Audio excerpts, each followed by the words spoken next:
The following program is intended for mature audiences.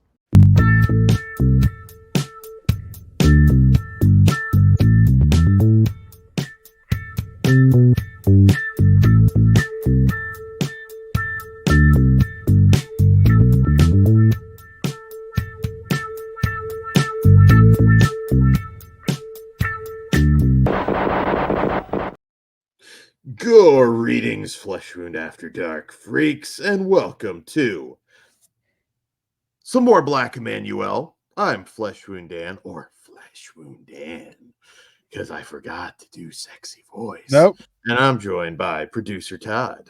No sexy voice on Black Emanuelle.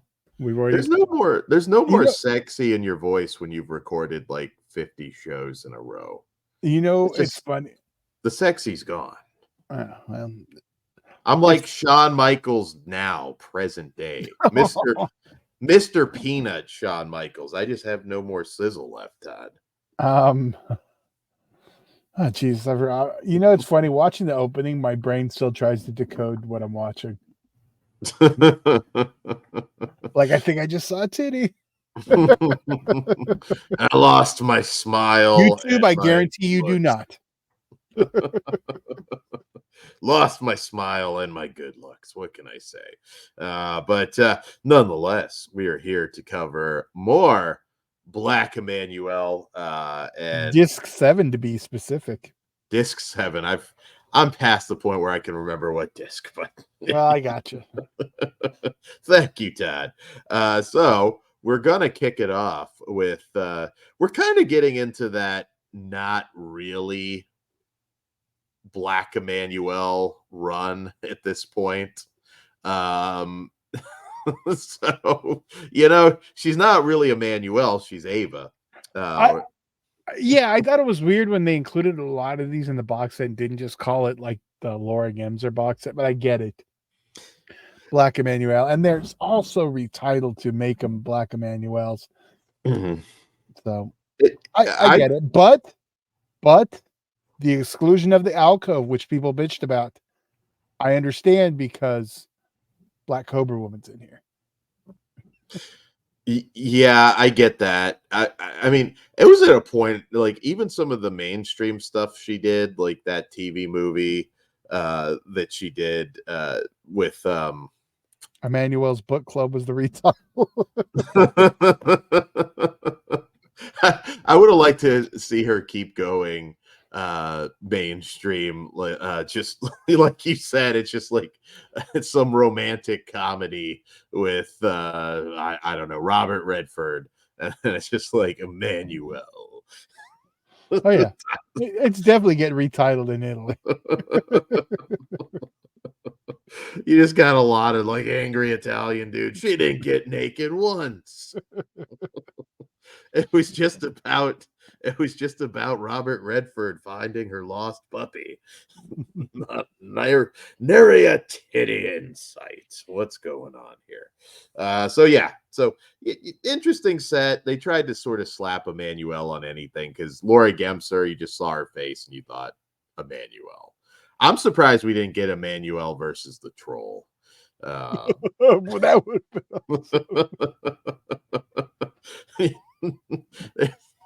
that would be awesome. I just popped myself. Oh my god, I just thought of the greatest thing. And I'm not going to tell because I have to make it. A Tor versus Emanuelle. We could have done that. D'Amato could have thrown that together. There were a lot of options there for Black Emanuelle. How did Endgame not get retitled with Emanuelle? Emanuelle's Endgame. I had a conversation years ago. And that's the Italian Endgame, obviously, not the Avengers one. Although if Emanuelle would have came out of one of those goddamn rigs, I would have popped like a motherfucker. I talked years ago to 42nd Street Pete Chiarella. Check out anything that he wrote because he's like the grindhouse expert. He was there for. He's everything Dan wishes he was. I wish I could have been alive in the 70s to just see grindhouse movies on 42nd Street. But he talked about it. Like Laura Gemser was huge. People would go, great, obviously for the content, to watch some of these Emanuelle movies over and over. They had repeat business. She was huge at the grindhouse. Yeah, so she's an icon, and this set definitely did her justice. It's an expensive set, but I will still say that I do believe it is worth it. So getting into our next uh, Emanuelle-esque movie, Black Cobra, which is also, well, this one has a lot of titles. Emanuelle and the Deadly Black Cobra. It's come out as Black Cobra Woman, Black Ava, or Ava Nera, which is Black Cobra, I believe. That's the Uh, Italian title.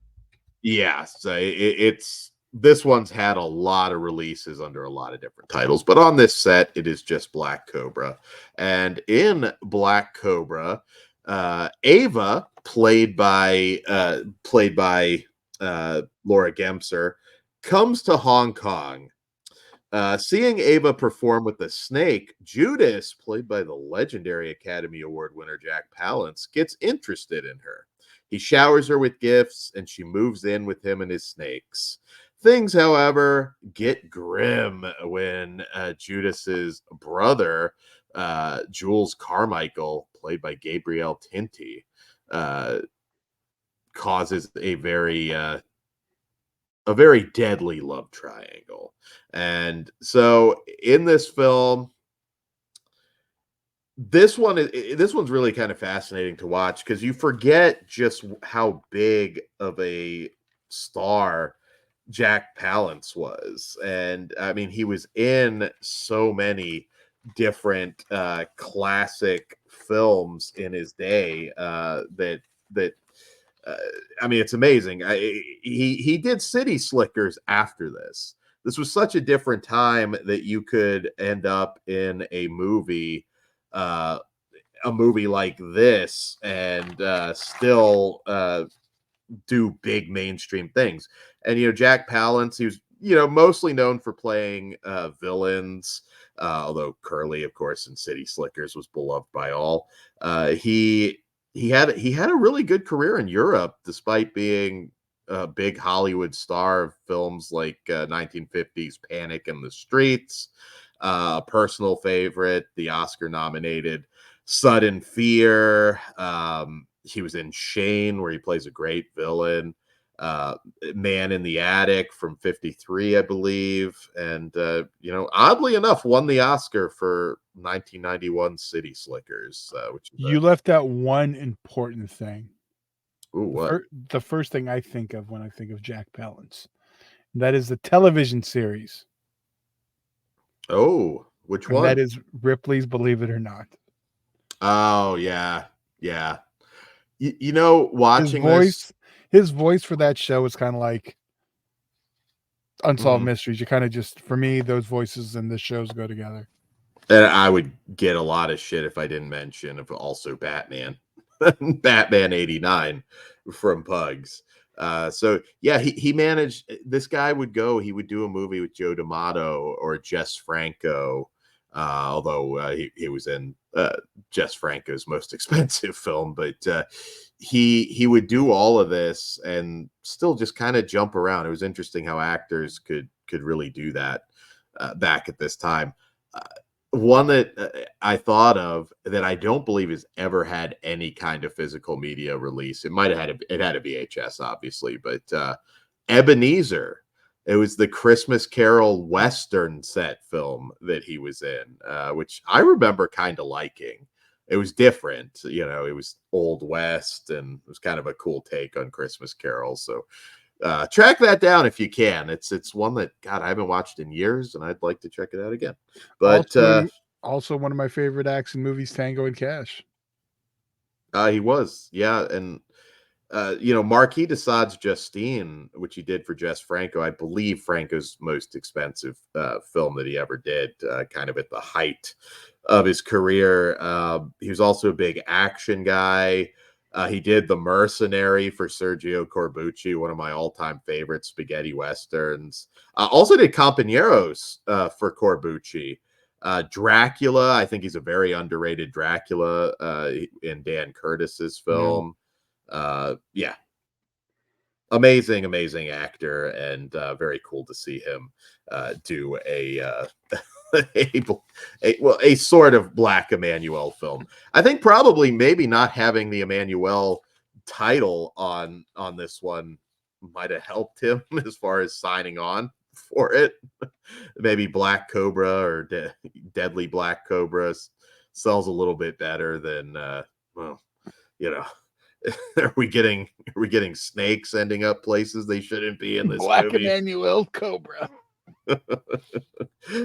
We also in this film get Michelle Stark as Jerry. She was also actually in Laura, the Emmanuel Arsan directed film, and that is sort of a different take on Emmanuel Arsan's novel. She's the author of the Emanuelle novel from 1959 that started it all.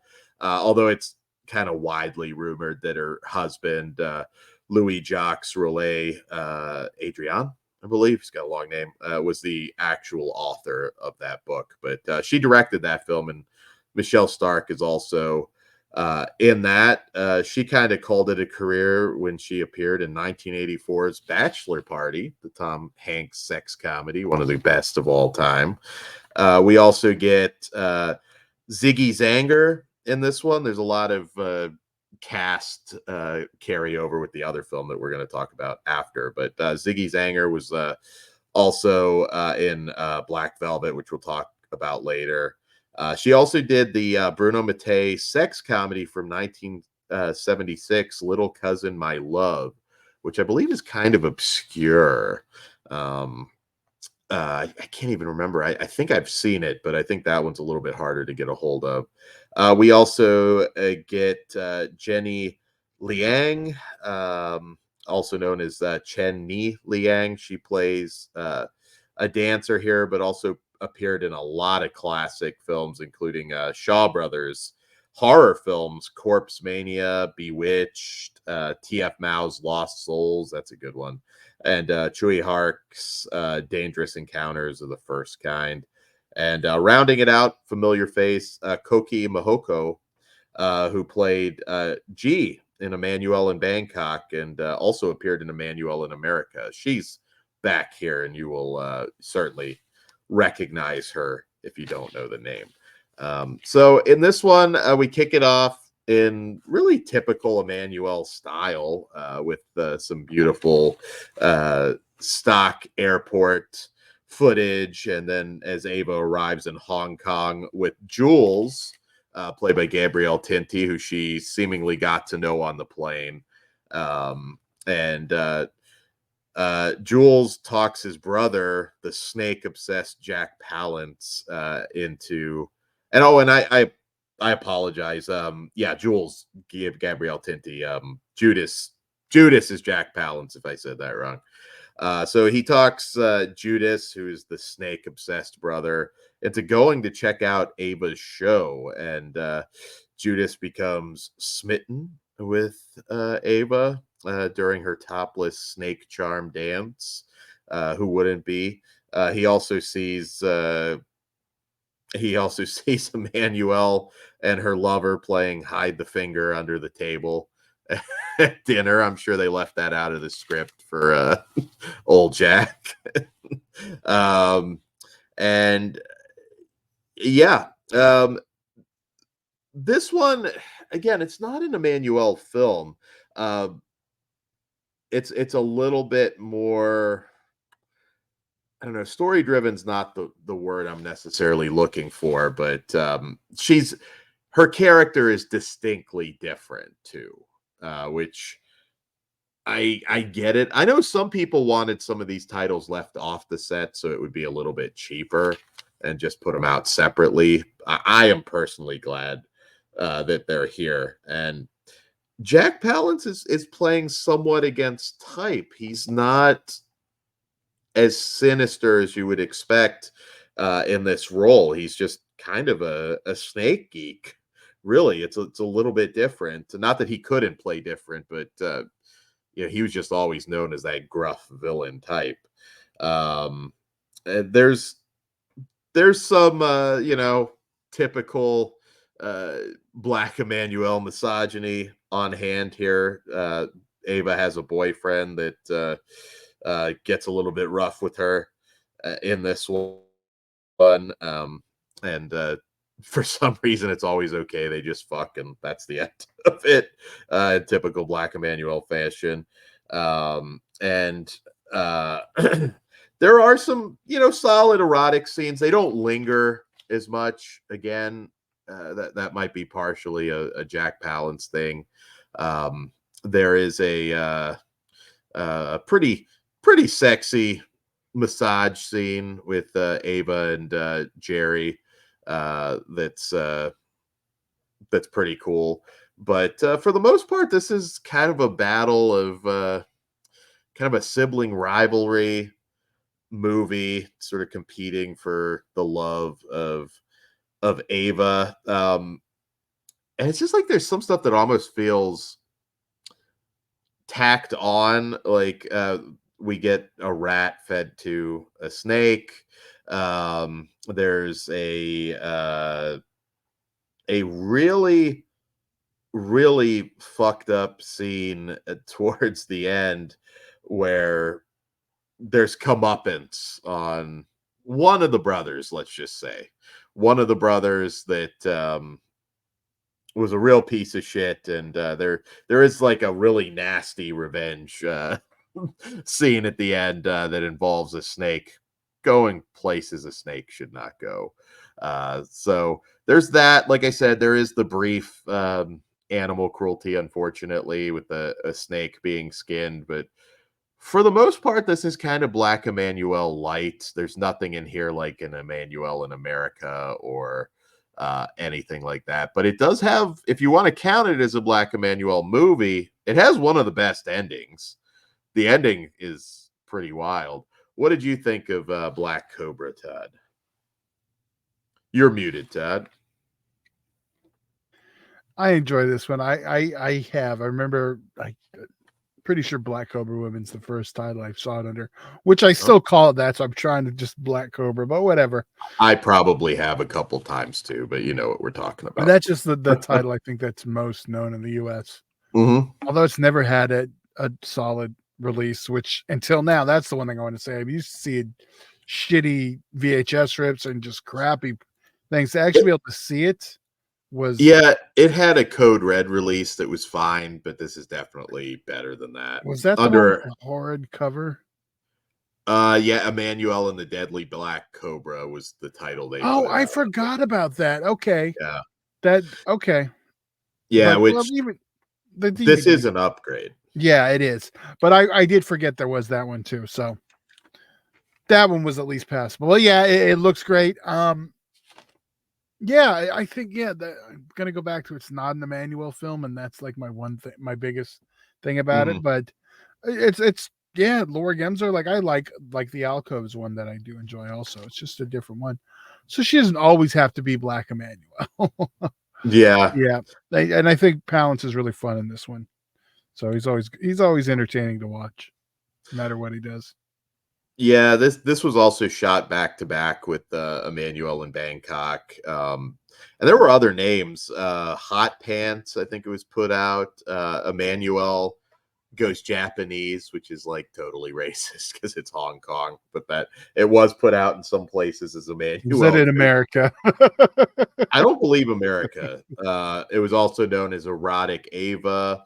That's why sometimes doing these shows, it's like even I have to like remember. It's like, okay, this is that one.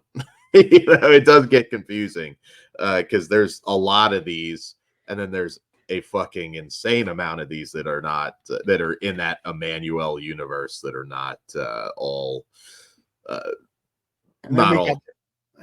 And then we got like the other ones too that are adjacent, like Yellow Emanuelle and all those other ones too. Yeah. Bruno Mattei also worked on this as an editor, and yeah,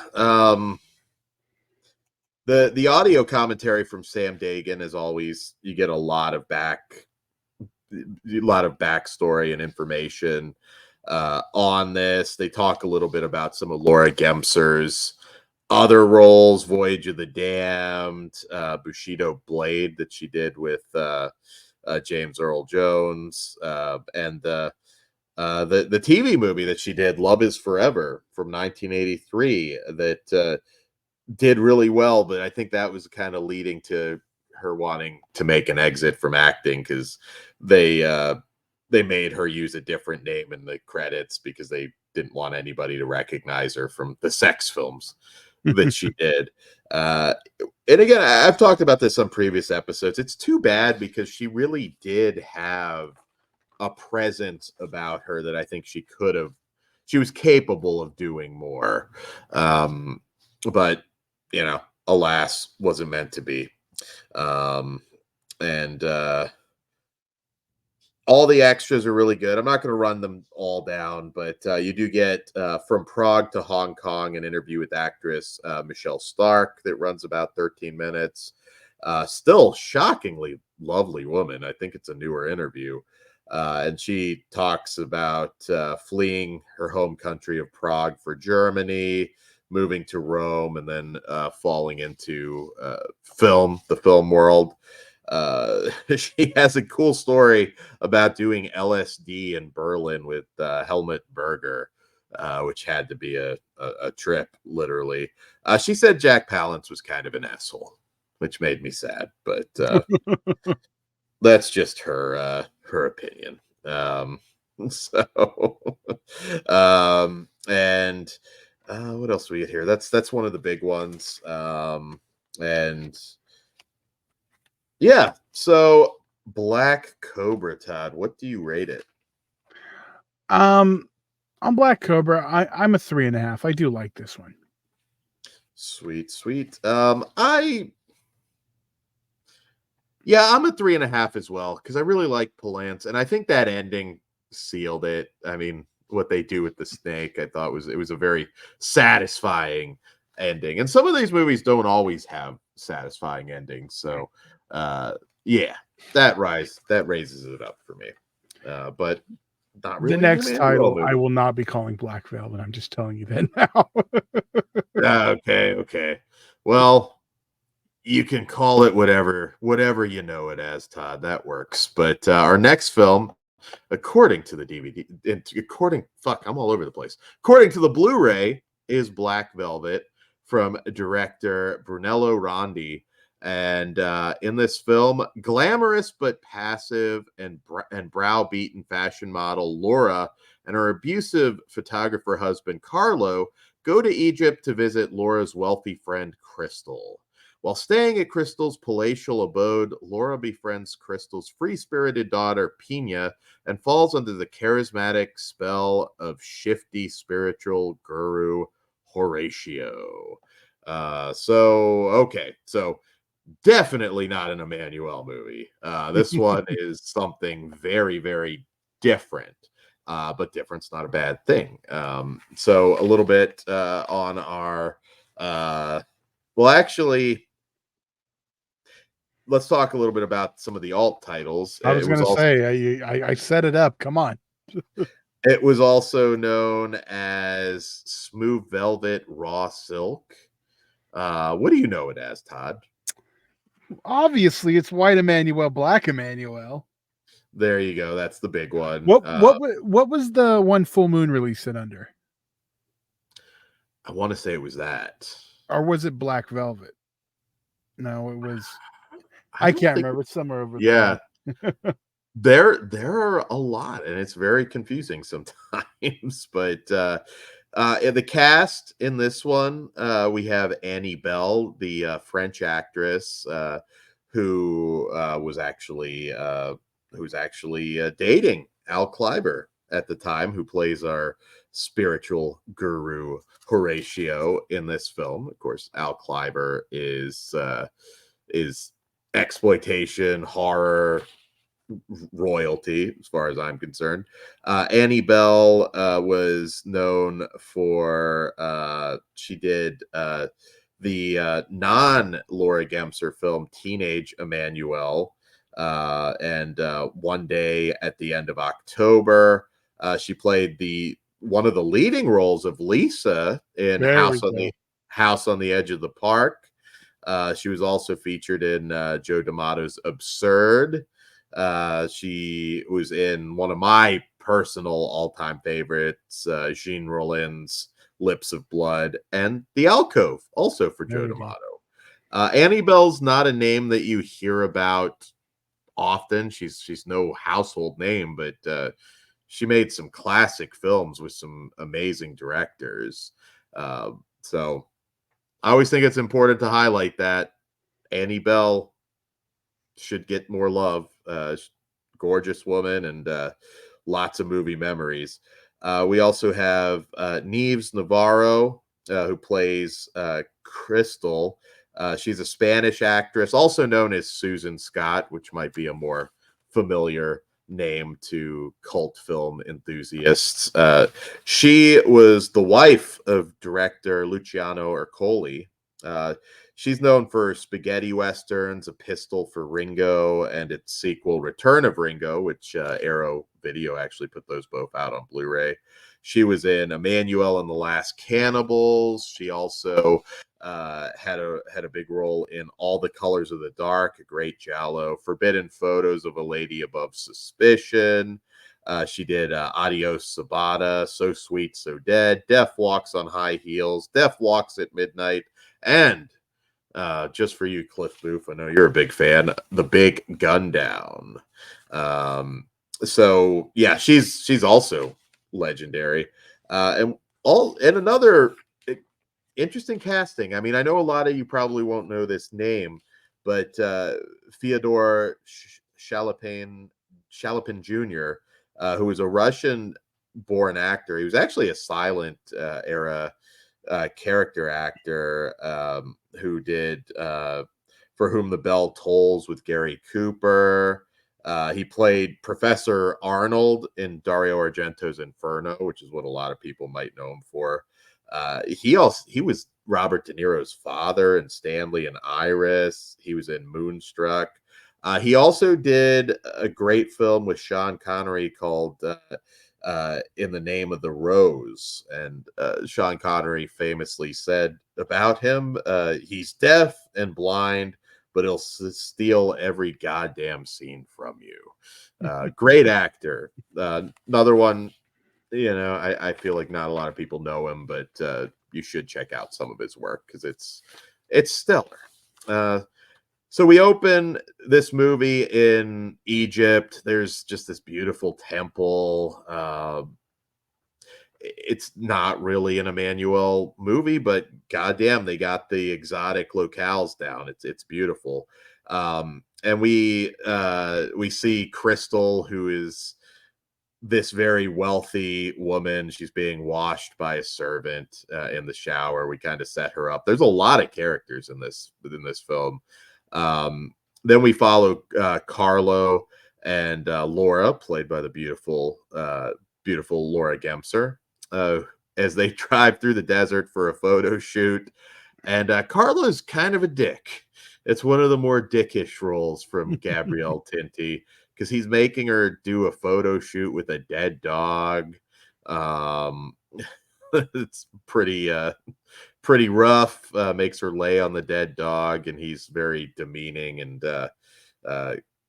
kind of a dick. Crystal's she's really pissed off because her lover has recently abandoned her. We've got Horatio, who's this prophet / religious leader, maybe a cult leader, depending how you look at it. Really crazy dude, who Crystal is also banging. There is a rather graphic cum shot, which the cum is referred to as a gift of the sun. So I guess that's the hippie way you say jizz. Um, and we bring all of this motley crew of characters who kind of converge at Crystal's place. And this is a weird movie. This is a very weird movie. We have this orgy with Horatio and this old gay guy. The daughter comes into the mix. Pina, who obviously takes a liking to Laura, trying hard not to call her Emanuelle, and this is just this is kind of like a erotic drama. There is some comedy to be had at the same time. It's just this mass love triangle. It's like a dirty soap opera, really, is how I would pitch this movie. They throw a few nasty things in here and there, but Carlo flips out and attacks Pina for lesing out with with Laura. There is a very erotic scene with the three ladies in here, including Pina and Laura, as she abandons Carlo from his photo shoot because she's just tired of the abuse. And yeah, this one's almost kind of it's got like kind of a heavy like stoner vibe to it in a lot of ways. It's very it's a very strange it's a very, very strange film with just a mishmash of stuff going on. I could see some people hating it. I am not one of those people. I find this one oddly entertaining, but how about you, Todd? Yeah, I'm with you. This is always one, even though this one isn't, an actual Emanuelle one. Not at all. Yeah, not Yeah, at all. but I think with the locales and stuff, it's easier to like kind of forget that than say Black Cobra, whatever. Yeah. Back to the title, because they called it White Emanuelle, Black Emanuelle on the old 7 release. I don't know why we didn't keep it the same. Sorry. But yeah, I do like this one. This one, it's not my favorite of the Laura Gemser stuff, but it's entertaining. I agree with you. I kind of like that soap opera comparison, but and that's not in a bad way. I don't think you meant it, obviously. No, I don't. It is. It's kind of like a dirty soap opera. I mean, there is some, fucked up stuff. I mean, Carlo does assault Laura before she runs off with Pina for some sapphic action that is always a must in these films. It kind of all she's had enough when he wants to like photograph her with these dead bodies that these raiders killed out in the middle of the desert. And so I mean, like I said, they do throw a few things in there that are a little bit more on the sinister side, but for the most part it really is. It's just a really strange film. But I always enjoy seeing Al Cliver, something a little different from him. And I just like the cast. I feel like this is one of the black sheep films that I know not everybody's gonna like. So what do you rate right. this one? Cast wise, super strong. Yeah. I'm a 3.5 on this one also. I do really like this one, but Okay. Yeah, I'm going to stick at that too. Obviously we've been watching all of these back to back to back, so I might be running on a high where them being a little bit different kind of works in their favor. So who knows? If I watch this first, maybe I'd be a little bit lower. But it's hard with those 4 in the row, like right at the top, because there's 4 that are super. Those, from Emanuelle in the World to Last Cannibals, there's those 4. Yeah, just awesome. So it's hard at beyond those. it is. But I've always liked this. I've never not liked this movie. So So we on the extras front, we have Black Velvet interviews with Annie Bell and Al Kleiber. That's one of the ones. It runs 18 minutes. And Kleiber just talks about how he kind of got into movies. He talks his role he did for Visconti, Death in Venice. Talks starring in The End of Innocence, and his real life relationship with Annie Bell, who he was also in that film Lore with, that you should check out, because again, it's like sort of the alternate take on the novel. And he does tell an interesting story about that Lore movie, because initially Linda Lovelace was cast in the lead, and she was fired after 10 days of shooting and replaced by Annie Bell. So an interview well worth checking out. There's also Roots of Evil, an interview with biographer Alberto Pizzotta on director Brunello Rondi, that runs 17 minutes. And he talks a little bit about that actor's career and Black Velvet in particular. Some good information there about that film, and just some of the films that people would try and pass off as sequels to Black Emanuelle in some ways. Yeah, he talks a little bit about the producers and some of the tricks they pulled with that. And good rundown on that director. He kind of talks about Riot in a Women's Prison being his most popular movie. We also get A Relationship of Confusion, an interview with film critic Joseph Fahim that runs 17 minutes. And this is probably the one to, at least for me and my personal interests, to check out, because he's an Egyptian film critic, and he talks about the setting at the time and some of the temples and locales of the movie. And how this film is really a time capsule, because a lot of it's just not as it was anymore. He talks the early Hollywood obsession with ancient Egypt, which if you're a film fan, you'll know that was a centerpiece of many movies in the golden era of Hollywood.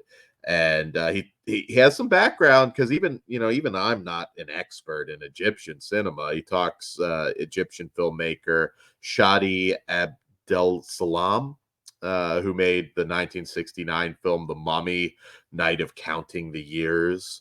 And he gets some good background on the Egyptian film boom and the freedom and lack of censorship in some of the films of the late 60s and early 70s versus the current state, which unfortunately is extreme censorship of film. So this was a cool little piece on the history of Egyptian cinema in general. So check it out. Once again, as you know at this point, this is a wonderful box set with a lot to discover. I know I'm skimming some extras, but there you go. So guys, we will be back here shortly with yet more Black Emanuelle. We're getting towards the end now. So what do we got, Todd? Like 5 more episodes to go? 6 more episodes? I think we did 5. It depends if we want to lump up Yeah. the documentaries up with our last films. There you go. We haven't decided yet. So you got at least 5 or 6 more. We hope you're enjoying them, and let us know, as always, what are some of your favorites in this this massive franchise, and also let us know what you thought of these 2 films, particularly in the comments, because comments always help, and we appreciate them. We try and read them all. Yeah. And on that note, that's all we have for tonight. Join us and come again next time. Good evening.